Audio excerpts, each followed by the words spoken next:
तो ये extension of Cauchy's theorem की बात हम कर रहे हैं। Extension of Cauchy's theorem for multiple connected region. अभी तक जो आपने कॉशीज थ्योरम पढ़ा था वो आपका सिंपल कनेक्टेड रीजन के लिए पढ़ा था। अब ये जो है कॉशी थ्योरम का एक्सटेंशन किया गया कि कॉशी थ्योरम को हम मल्टीपल कनेक्टेड रीजन में भी हम कर सकते हैं। उसका स्टेटमेंट ये बताया गया, if fz is analytic in the region r between two simple closed curves c1 and c2, then integral along c1 fz dz is equal to integral along c2 fz dz, where c2 entirely inside c1। इसके लिए हमने ये आपको बता दिया कि हमने कोई रीजन लिया आर। ये रीजन देखो, ये इमेजिनरी एक्सिस है और ये आपका रियल एक्सिस है। ये कोई रीजन आर है, इस रीजन में हमने एक C1 लिया, वो आपका सिंपल क्लोज कर्व है। इसके अंदर जो है C2 ले लिया। ये जब C2 लेंगे और ये दोनों लाइन खींचा हुआ है AB और CD, अगर ये हट जाएगा तो ये मल्टीपल कनेक्टेड रीजन हो जाएगा, और इस लाइन को लगाने से ये आपका सिंपल कनेक्टेड रीजन हो जाएगा। इस बात की हम चर्चा यहाँ इसके प्रूफ में मैंने किया ये है कि given that fz is analytic in the region R between two simple closed contours, closed curves C1 and C2, C2 lies entirely inside C1, then these curves C1 and C2 form a multiple connected region which may be converted in simple connected region shown in figure. अब इस तरह से जो दिखाया गया चित्र में, वो लाइन खींच के मिलाया गया है, इसको हम लोग कन्वर्ट किए हैं किसमें, सिंपल कनेक्टेड रीजन में कन्वर्ट किए हैं। And we can see f z is analytic inside and on a simple curve, simple closed curve C so formed, that is the curve C is the portion APQDC LBA। देखो नाम दे दिया हमने, A यहां चलेंगे A, फिर P, फिर यहाँ Q, यहाँ पर D, यहाँ पर C, L, B और A। ये आपका सिंपल कनेक्टेड रीजन हो गया, इसी C को इसका नाम दिया गया। तो कॉशी थ्योरम क्या कहता है? As per Cauchy theorem concern, आपको ये पता होगा कि कॉची थ्योरम ये कहता है कि अगर कोई भी फंक्शन है एफजेड, अगर वो एनालिटिक है किसी भी सिंपल क्लोज्ड कंटूर सी के अंदर के सारे पॉइंट्स पर, उसके बाउंड्री के सारे पॉइंट्स पर, तो उस फंक्शन की वैल्यू, उस फंक्शन का जो इंटीग्रेशन होगा उस क्लोज कर्व सी के अलावा, वो आपका जीरो होगा। ये बात जो है ऑलरेडी कॉची थ्योरम में हम लोगों ने प्रूव करी है। यहाँ जो हमारा एक्सटेंशन है वो एग्जैक्टली यहाँ पर हमने मल्टीपल कनेक्टेड रीजन को सिंपल कनेक्टेड रीजन में क्लोज कर में हमने कन्वर्ट कर लिया। तो इसके अलांग सी के अलांग जो एफजेड डीजेड का इंटीग्रेशन होगा, अर्थात integration of f z d z along the curve, close curve APQDCLBA is equal to 0। अब इस कर्व को हम APQDCLBA को हम इतने भागों में, 4 भागों में बांटे हैं। एक भाग हो गया आपका ए बी, देखो ए से बी एफजेड डीजेड, ऐसे कर लीजिए, ए से बी कर लीजिए, चाहे बी से कर लीजिए, चाहे यहां पर ऐसा कर लीजिए, यहां पर मैं लिख दे रहा हूं ज्यादा अच्छा रहेगा, डीसी डीसी एफजेड डीजेड, फिर सी एल बी, फिर सी एल बी यहां कर दे रहे हैं, C L B f z d z, फिर आपका हो जाएगा सी एल बी के बाद से बी ए, अब यहां हो जाएगा बी ए, और यहां हो जाएगा आपका ए पी क्यू, यहां हो जाएगा A P Q D, A P Q D is equal to 0। Hello, यहां तक सबको क्लियर है? अब मैं इसके आगे आपको बताने जा रहा हूं, इसको ध्यान से देखें। यहां जो बात करने जा रहा हूं अब, ये यहां पर जो लिखा गया है इसकी बात कर रहा हूं, integral C f of z d z की बात हम करने जा रहे हैं। देखो यहां से integral along DC f z d z, और यहां पर इंटीग्रल लिख दिया हमने B A f z d z, ये एफ जेड डीजेड है और ये आपका एफ जेड डीजेड है, और प्लस इंटीग्रल अब सी एल बी के बारे में देखो, सी एल बी के बारे में, सी एल बी जो है आपका C2 है, ये आपका C2 है, अभी हम करेंगे dz और प्लस ये हो जाएगा आपका integral A P Q B A हो जाएगा, बी ए तो मैंने पहले लिख दिया है, अब ये हो जाएगा आपका इंटीग्रल ए पी क्यू और डी ये अब z d z is equal to ये 0 हो गया। अब यहां जो बात हम करने जा रहे हैं, यहां तो हमने ऐसे कर लिया आपको, लेकिन यहां जो आपको यहां के बाद से ये होगा कि the first integral, the first two integral on the right hand side, two integrals on the right hand side, on the right hand side cancelled out, cancelled out। क्यों?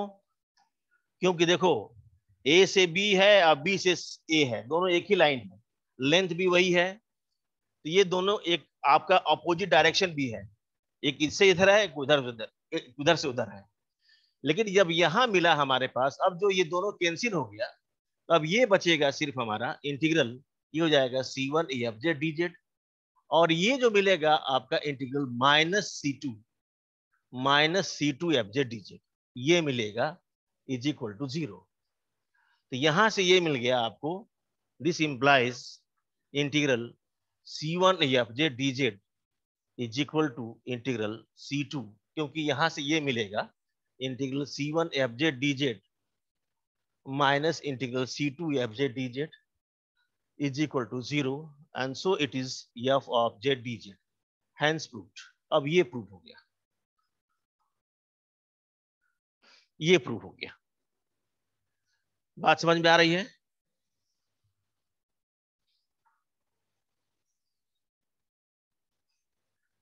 हेलो, यस क्लियर है ना यहां तक?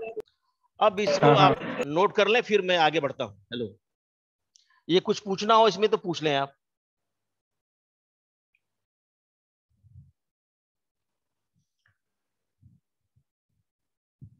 Hello, you don't want to ask anything? No sir. Okay, अब यहां से क्या मिला, देखो यहां से अब क्या हमको ये मिला। अब थोड़ा सा यहां पर मैं आपको याद दिला रहा हूं, ये नोट के रूप में लिखा नहीं रहा हूं, समझा रहा हूं। अगर कहीं भी क्वेश्चन करते समय, अगर मान लो ये सी आ गया, ये कर्व सी है, ये कर्व C1 है मान लो, तो हम इस कॉन्सिक्वेंस से सीधे लिखेंगे integral along C f z d z is equal to integral along C1 f z d z, ये दोनों ही बराबर होंगे। हेलो, आपको देखने से बड़े छोटा बड़ा लग रहा होगा सर्किल, लेकिन दोनों का इंटीग्रेशन आपने कॉसिस के कॉन्सिक्वेंस से दोनों का integral F z d Z का सेम होगा। तो ये हम कहीं जरूरत पड़ेगी तो लिख लेंगे। बात समझ में आ रही है? Clear? Hello, hello, yes sir.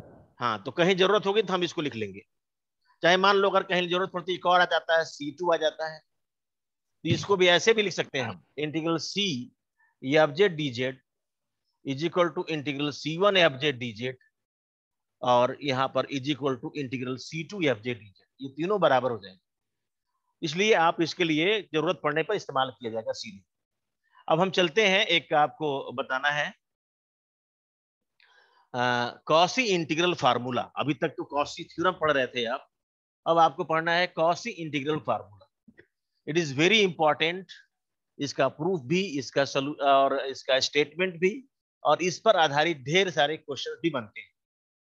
सो आपको ये ध्यान देना पड़ेगा कि कॉसी इंटीग्रल, कॉसी थ्योरम या कॉसी इंटीग्रल थ्योरम ये डिफरेंट है, और कॉसी इंटीग्रल फार्मूला ये आपका दूसरा अलग है।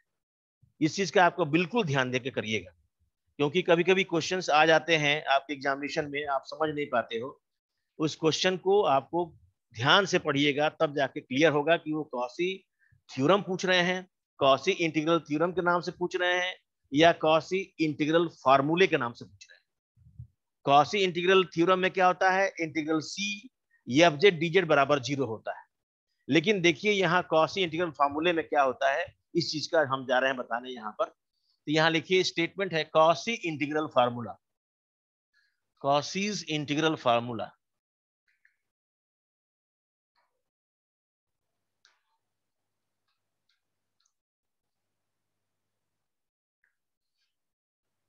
कॉसीज इंटीग्रल फार्मूला इसका स्टेटमेंट है, क्योंकि इसका स्टेटमेंट के साथ में कभी पूछा जाता है, कभी नाम से पूछा जाता है, कभी स्टेटमेंट दे देगा, उसको प्रूव करना होगा। तो ये आपको लर्न करना पड़ेगा, समझना पड़ेगा कि क्या पूछा गया है। इसमें कहा जा रहा है कि if F Z is analytic inside and on a simple closed curve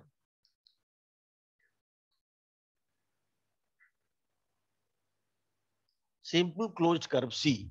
If fz is analytic inside and on a simple closed curve C, and small a is any point within C, and z is equal to a, be any point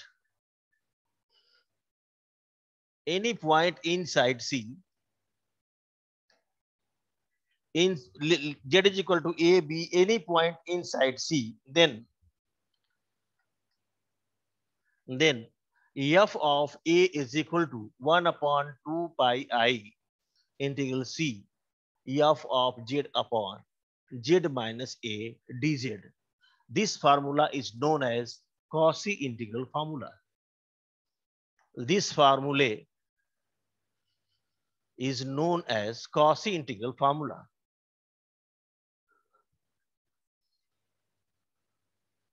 Cauchy's integral formula.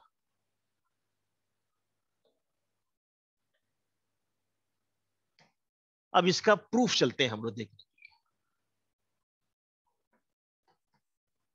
Hello, सबको दिख रहा है ना यहाँ पर? Yes sir. अब यहाँ पर जो सर।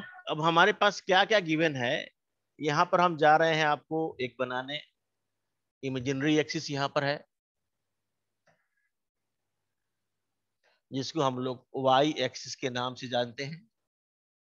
ये आपका है रियल एक्सिस, इसको हम रियल एक्सिस के नाम से जानते हैं।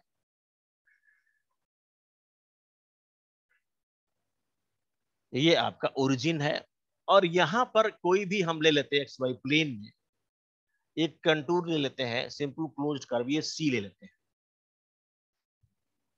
ये सी ले लेते हैं, ये सी है आपका, ये है आपका C is a simple closed curve, ये सी आपका सिंपल क्लोज्ड कर्व है। यहां पर कहीं भी इसके अंदर कहीं भी कोई पॉइंट है आपका z इज इक्वल टू ए। अब z इज इक्वल टू ए कहीं भी ले सकते हैं आप, यहां ले सकते हैं, यहां ले सकते हैं, यहां ले सकते हैं। बस इतना कहा गया है कि z is equal to a be any point inside C, यानी सी के अंदर ही कोई पॉइंट है। तो as per your convenience you can take here, I am taking here z is equal to A, कोई पॉइंट ले लेते हैं। और अब मालूम है, आप ये बताओ कि कोई पॉइंट को अगर बड़ा किया जाए तो क्या बनेगा? हेलो हेलो, अरे भाई मेरी आवाज आप लोगों को सुनाई दे रही है? हेलो सर्कल बनेगा सर। बेटा, हाँ बिल्कुल सर्किल बनेगा। अगर इसको बड़ा किया जाए तो ये एक सर्किल बनेगा। हम मान लेते हैं कि ये बड़ा हो गया और एक सर्किल बन गया। अभी हम करेंगे क्वेश्चन, तो आपको इसका प्रूफ में करेंगे तो हम बताएंगे। इसका आर रेडियस का हो गया, एक सर्किल बन गया, ये बन गया C1। हम मान लेते हैं कि ये ऐसे सर्किल बन गया,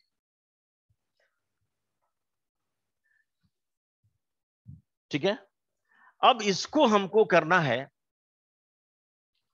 तो आपको पता होगा कि हम यहां लिखेंगे, हमारे पास गिवन है,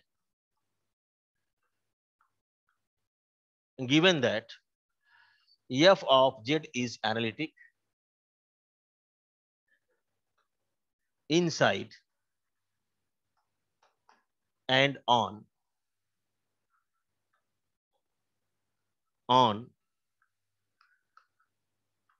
a simple closed curve C.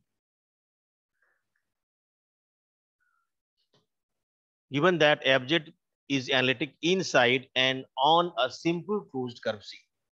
ये कोई भी आपका क्लोज्ड कर्व है, उसके अंदर फंक्शन एनालिटिक है, उसके बाउंड्री पर भी फंक्शन एनालिटिक है। ये हमारे पास दिया गया है।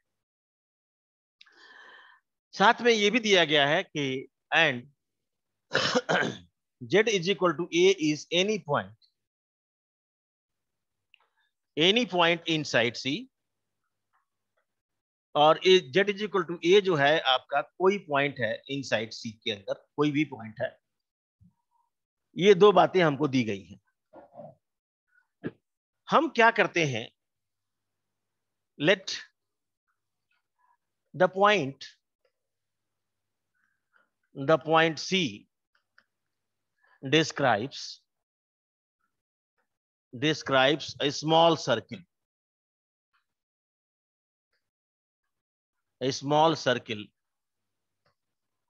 C1 of centered at z is equal to a and having radius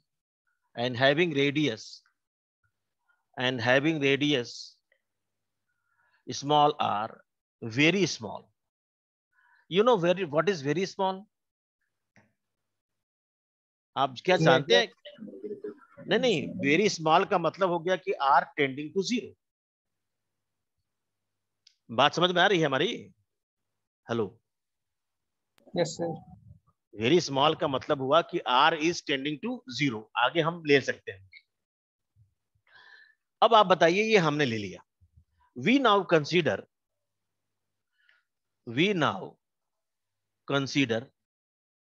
अब जरा सा मैं कंसीडर करता हूं f of z upon z minus A. Clearly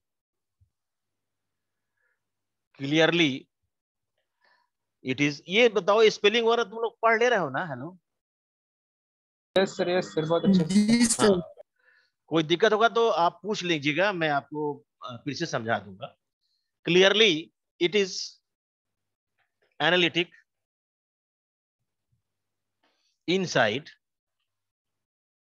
inside and on C except at z is equal to a। ये बड़ा clear है कि z बराबर a को छोड़ के हर जगह फंक्शन आपका एनालिटिक है ना? अरे बोलिए। Yes sir. जी सर। अब हम आगे बढ़ते हैं इसमें। ये अगर हो गया तो मैं मिटा दूं ऊपर का। हेलो? रुकिए सर थोड़ा। हम्म।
सर।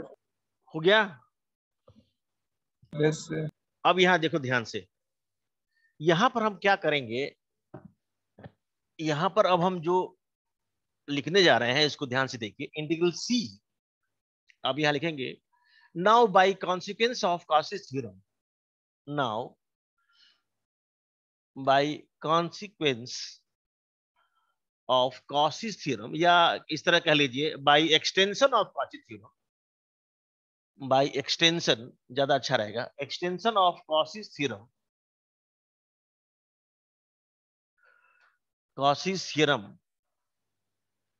वी हैव, ये मिलेगा integral C f of z upon z minus a dz must be equal to integral C1 F of Z upon Z minus A D Z. क्यों? ये तो बात समझ में आ रही होगी सबको। Hello, yes sir, yes sir. अब जरा सा देखा जाए कि इसको हमको प्रूफ करना है, जो रिजल्ट उसके बारे में सोचा जाए। इसको हम लिख सकते हैं integral along C f of Z upon Z minus A D z को हम लिख सकते हैं यहाँ पर C1 को। यहाँ पर क्या कर दें कि एफ जेड में एफ ए घटा दें और एफ ए जोड़ दें। कोई तकलीफ? Hello, no sir. यहाँ पर कर सकते होंगे। अब इसको, इस इंटीग्रल को जो आपको सामने दिख रहा है, इसको दो इंटीग्रल में हम ब्रेक करने जा रहे हैं। जरा इसको ध्यान से देखेंगे आप, तो you will find here integral C1 F of Z minus F of A upon Z minus A D Z और plus integral C1 F of A upon Z minus A D Z. यहां तक clear हुआ? Hello, यहां तक clear है सबको? Yes sir, clear हो गया। अब यहां देखिए हमारे पास क्या मिला। Integral C f of Z upon Z minus A D z can be written as integral C1 F of Z minus F of A upon Z minus A D Z. और यहां से हम बाहर निकालने एफ ऑफ ए, ये मिलेगा integral C1 1 upon Z minus A D z, ये मिलेगा।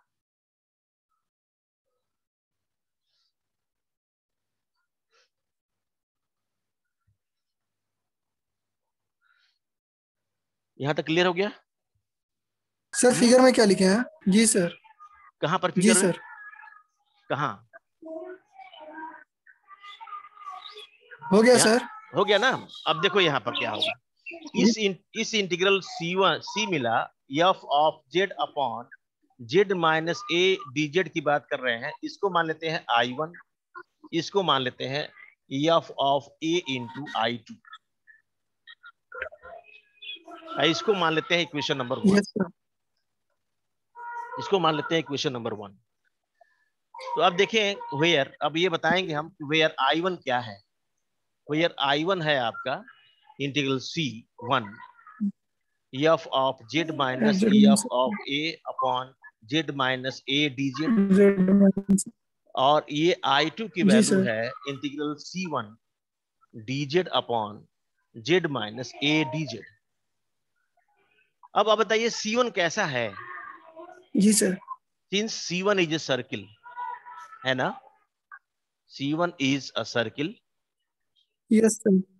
जिसका सेंटर जेड बराबर ए है, having centre at z is equal to a and radius small r, that is mod of z minus a is equal to r। ये तो होगा। या हम इसको ये भी लिख सकते हैं z minus a is equal to r e to the power I theta, theta lies between 0 to 2 pi, ये भी लिख सकते हैं। Yes sir. तो यहां पर आप देखें तो हम dz की वैल्यू आ सकती है r I e के पावर I थीटा और d थीटा। अब हम I1 I2 दोनों को एक साथ जा रहे हैं निकालने। समझ में आ रहा है सबको? मिटा दें। Yes sir. तो ये आएगा,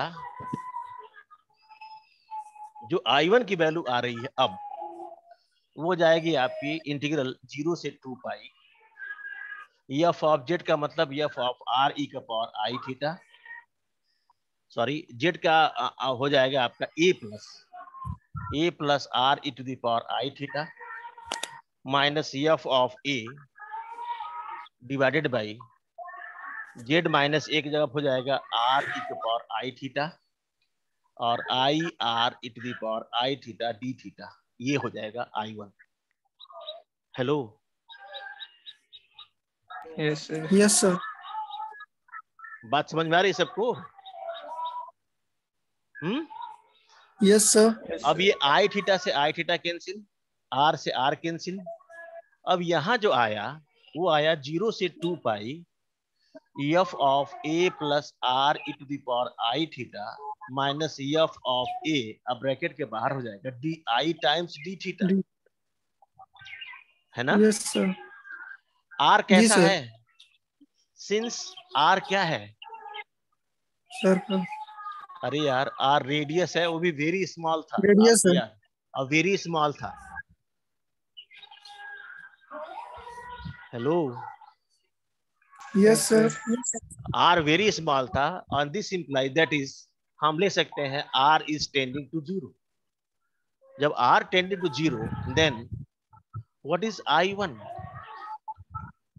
बताओ कितना होगा I1 की वैल्यू।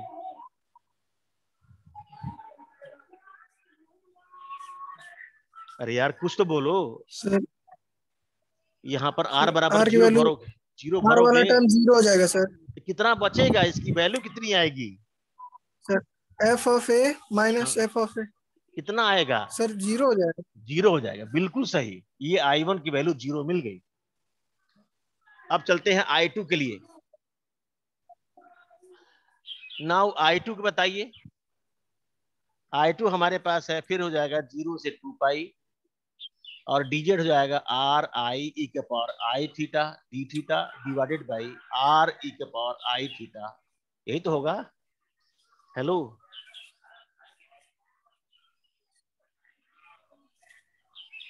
ई के पावर आई थीटा जी के पावर कैंसिल, आर से आर कैंसिल, यानी ये मिल गया हमारा आई 0 से 2 पाई डी थीटा, और इसका इंटीग्रेशन आ जाएगा थीटा 0 से 2 पाई, और ये हो जाएगा 2 पाई आई।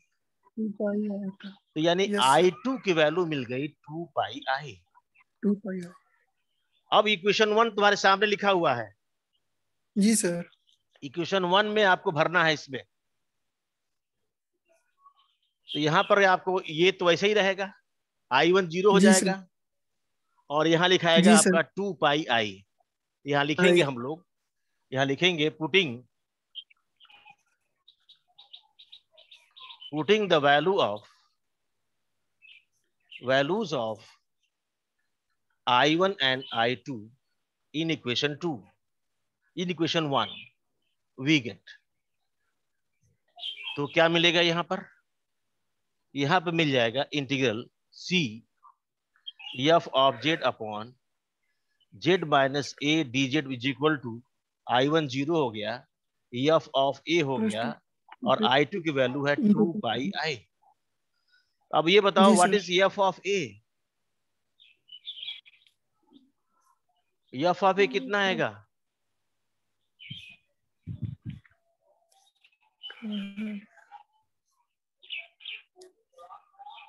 अरे यार f ऑफ a तो बता दो कितना आएगा, ये डिवाइड हो जाएगा ना, 1/2 pi i integral C f of z upon z minus a dz, this is required to prove, यही दिखाना था प्रूव करने के लिए। Yes sir. हैंड्स प्रूफ जरा देखो, अब खत्म होने वाला है, इसको नोट कर लीजिए। हो गया सर। अभी इसको खत्म करने के बाद से एक और लेक्चर पढ़ाना है हमको। जी सर। हाँ, तो 5 मिनट का हम फिर आपको रेस्ट देंगे, और फिर हम अगला लेक्चर शुरू कर देंगे। सर टाइमिंग बता दीजिए, 3:26 हो रहा है अभी।